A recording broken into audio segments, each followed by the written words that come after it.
assistant reached out to my wife via text, and she was able to add this birthday banner in such a short turnaround time before we arrived.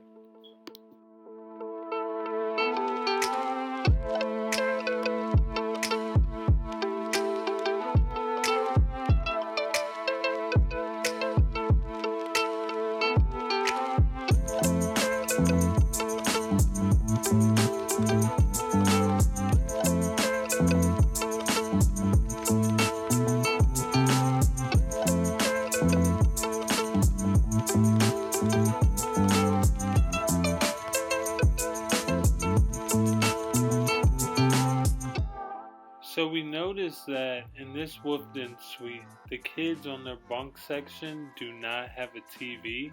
We've stayed at other Great Wolf lodges, and inside of the Wolfden suite, the kids usually do have a TV.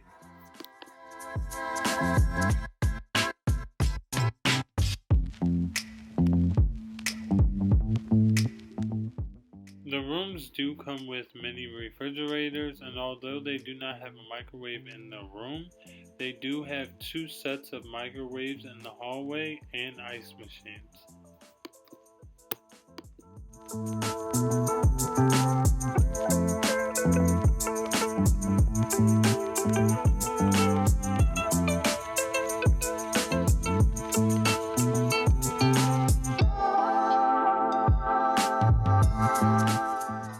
The couch is also a pull-out bed, and something else about these rooms, there are no balconies. Everything is closed within, so you will only have a window view and no balcony.